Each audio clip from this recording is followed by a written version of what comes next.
Uy, uy, uy, napaka-quality naman ng gulong na yan. Baka Shipa yan. Pag naka-Shipa ka, safe ka.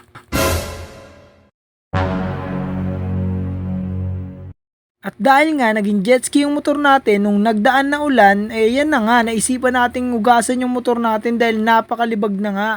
At habang naglilinis tayo, ayan oh, kitang-kita nyo naman, di na diin tayo sa pagkuskus.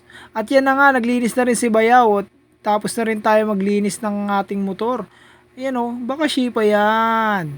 Siyempre makikita natin dyan na ipapakita ko na pudpud na pala ang ating gulong sa likod at harap. Ayan oh, medyo pudpud na. Pero, ginamit ko na yan ng 8 months. Araw-araw ko yung ginagamit mga boss ha. Pan-delivery yung trabaho natin dahil grab rider tayo. At dahil nga dyan ay nagpadala ang Shipatar Philippines para sa atin ng isang pares ng gulong. Ayan o, hindi na tayo magsasana all dahil kakabit na ulit natin yan o. O, di ba? Baka Shipa yan. Siyempre ano, ipe-prepare na nga natin yung mga dadali natin, yung sealant, ilalagay ko lang muna dun sa GB box. Tapos, siyempre pupunta na tayo agad sa ating destinasyon, sa vulcanizing shop. Siyempre kahit marunong tayo magkabit, paubayan naman natin sa ating mga vulcanizer yung pagkabit nitong gulong na to para siyempre kumita rin sila kahit papano. Siyempre naaagawan na nga natin sila ng trabaho pag nagre-rescue tayo sa kalsada, 'di ba? Ipaubahay naman natin sa kanila ngayon yung pagpapakabit ng ating gulong. Ayan oh, napaka-quality na gulong 'yan. Safe na safe ka kapag gamit mo 'yan. 8 months kong ginamit 'yan, yung tinatanggal ngayon na gulong ni Kuya. Ayan oh, tinatanggal niya na, 'di ba? At siyempre bago tayo magpatuloy, shoutout muna sa ating mga sponsor. Unang-una siyempre diyan sa Shipa Tire Philippines. Ayan oh, 'yan napaka-quality na gulong na 'yan. Ni minsan hindi ako sinemplang niyan at hindi ako nabutasan ng gulong. Siyempre sa ating pangalawang sponsor sa ating Yams 88 na sticker, yan, gawang Yams 88 po yan, napaka-quality. Kahit kuskusin nyo po yung sticker na yun, hindi yun nagagasgas. Baka Yams 88 yan. Tapos sa ating gamit na mic, syempre, ang mic na mahiyain, mic ni Boss Racing Boy. Yan.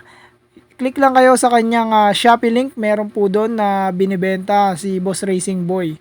Yan o, napaka-quality talaga ng pagkakagawa ng gulong ng Shipa Tire dahil yan, makikita nyo doon, napaka-smooth at yung ano niya, texture, napaka-ganda. Hindi siya yung sobrang kintab talaga na makikita nyo pag mga local na gulong yung gamit nyo. Siyempre, hindi rin niya madulas, siyempre. Hindi, minsan nga, hindi niya ako sinemplang, di ba? Baka Shipa yan. At ayun na nga, sinikwat na ng sinikwat ni Kuya ang aking gulong. Siyempre nilagyan niya rin yan ng langis na pampadulas para nga daw lumapat yung gulong kapag hinanginan na. At yan, nilagyan na nga po niya ng tersilant. O nga pala, dahil kuripot tayo, isang tersilant lang yung ginamit natin at paghahatiin na lang sa dalawang gulong. Yan, hinanginan na nga po ni Kuya para maikabit na agad ang aking gulong sa unahan. Siyempre, sinipat niya muna yan kung pantay talaga o lumapat yung gulong. Pagkakabit ni Kuya dyan sa harap, agad na agad niya po niyang binaklas yung panglikuran natin na gulong. Makikita nga po natin dyan, ingat na ingat pa po si Kuya na magbaklas. At talagang tinabi niya po lahat ng mga gamit na pinagbaklasan dyan. O, ba makikita nyo malinis magtrabaho yan si Kuya. Kaya kapag magawi kayo dito sa CAA, magpakabit na kayo dyan kay Kuya. At yan o, kita nyo naman, napaka-quality ng gulong natin. Ito nga pala yung panlikuran natin, grabe yung pudpud na niya, yan. Pero makapal pa naman dahil meron pa siyang ply, tsaka meron pang guhit na nasisipat. 8 buwan ko din yung ginamit, mga boss. At never po yung nabutasan, wala pong history ng butas o repair o vulcanize or kung ano man yan. Dahil nga, napaka-quality ng gulong ng Shipa. Ayun, makikita nyo po, 8 months nandiyan pa po yung mga tersilan kasi nga never po ako diyang nabutasan. Ayun, makikita nyo naman, di ba? O ha? Pang delivery rider po ang delivery rider po ang trabaho ko. At yan na nga po ang napaka-quality natin na gulong. Baka Shipa yan. Ayan o. Kakabit na po yan ni Kuya dyan sa panglikod natin at lalagyan niya lang po ulit ng pampadulas. Ayan o. Wide lang. Mekos-mekos lang yan. Ayan na. Mekos-mekos. Yan. Sisikwatin na naman ni Kuya. Napapapikit na lang ako sa kada sikwat niya.